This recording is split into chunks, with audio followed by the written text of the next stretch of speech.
Hi, so sorry that I didn't post last week. I was at PAX West. It was really, really fun. Thanks for asking. I didn't get to play Kirby Air Riders, which was what I wanted to do, but I did play a lot of indie games, and that was fun. Anyways, here today, hello, for you to make up for the fact that I did not post last week.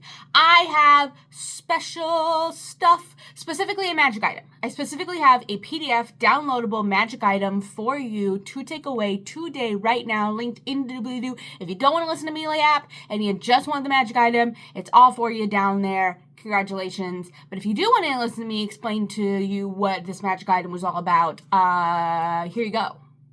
I needed this magic item for a particular reason, and because I wanted to give it to my players for shenanigan reasons, because I like to give my players things that they can give small shenanigans to, not giant game-breaking shenanigans, but small shenanigans nonetheless, because players love to shenanigan, right? So I wanted something that my players could shenanigan with that wouldn't break my game, and I decided a self-tying rope was what I needed. So the thing is I couldn't justify a self-tying rope because you need to tell it what to tie to.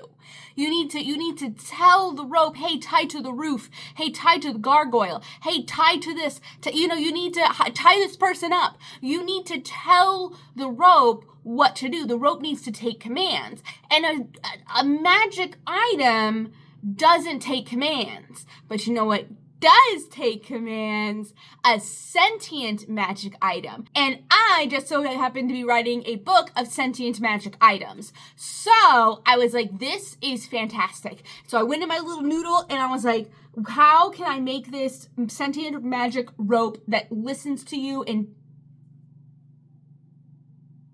right.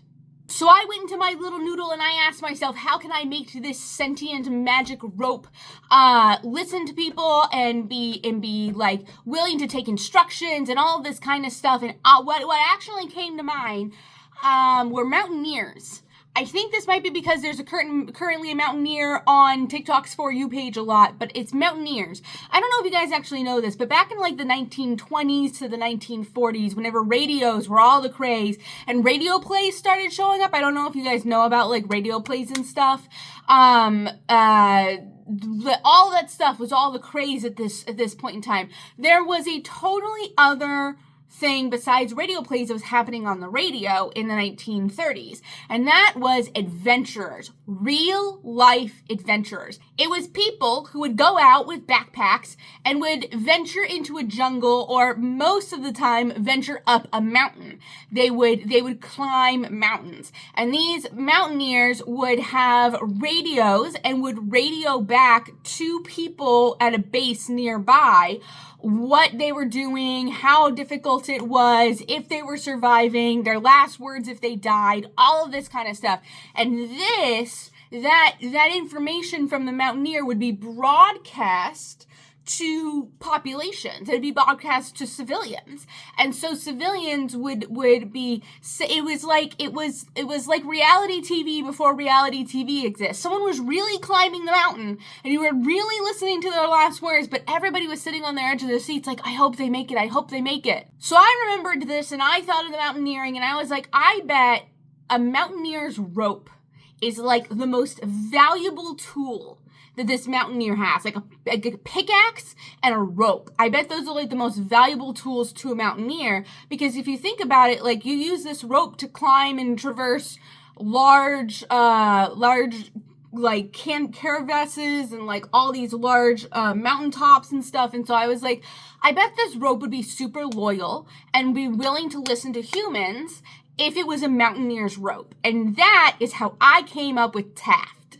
Now, before I go anywhere, I'm not gonna lie, there's a lot of references. I'm not very good at naming things. It's like my one Achilles heel, my one true weakness is like, I don't know, I'm not very good at naming things. Most things that I've named are one of two things: references or Max named them. My fiance, Max named them. So for this one, it's a bunch of references. All the names in here are references to specific like Taft is to the time period that I'm thinking of. the guy, what is his name? William Ford. I forgot what I named him, but that's a thing to Harrison Ford, because I think of Indiana Jones whenever I think of this stuff, because Indiana Jones was one of these adventurers and stuff like that. Also Mount Tankian, if you know what Mount Tankian, the Holy Mountain is a reference to. I like you.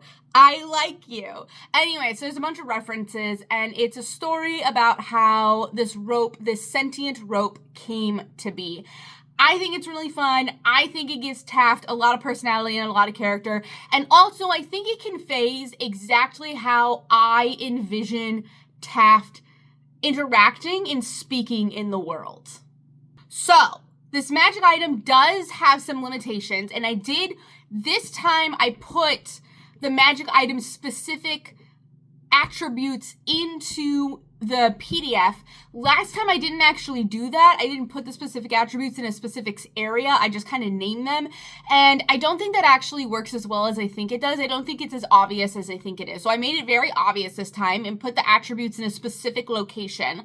The attributes of this thing is that it speaks out loud, so that if you're not touching the rope, it can actually shout to you. It can speak in a normal human volume, and it can shout.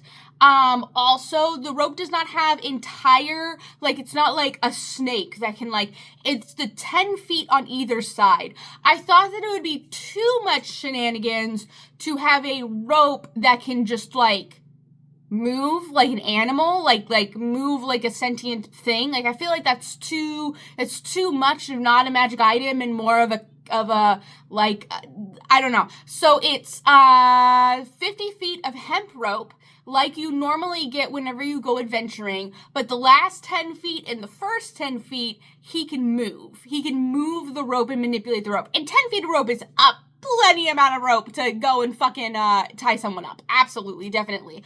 I also put a clause in there that Taft may be able to do other things depending on what the DM allows.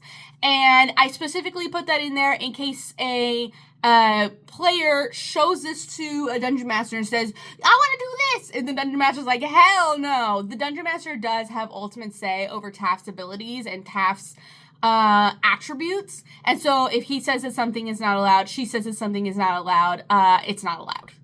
So if you want to see Taft Ford and see all the things, the shenanigans and stuff that you might be able to get up with him, I will definitely leave a link in the doobly-doo down below. It goes to my Substack because that's the easiest way for me to get the download to you guys. I don't know how to put PDFs in. I don't know if you can put PDFs in Google or in YouTube. I don't know. Anyways, it's gonna be in Substack, and if you want to see my other previous PDFs that you can download, those will also be on Substack if you would like to peruse. There are other sentient magic items. There are dungeons for you, and there's a couple of adventures as well, like one-shots that I've written. All for free, of course. This is downloading for your viewing pleasure. All what I ask is that whenever the book comes out with all of these sentient magic items in them, that you purchase a copy or a PDF or just throw a buck my way. I don't care. Anyways, I really appreciate you hanging out. I really appreciate you being patient with me as I go to PAX West. It was so much fun. I also got to meet an internet friend at PAX West, Metal. Metal has been my friend since 2015? So we've been friends for 10 years now. Wow. And that was super duper fun. So I appreciate your patience. I love you all so much. You are always welcome at my table. And I will see you in the next video with dirty socks. That's your hint.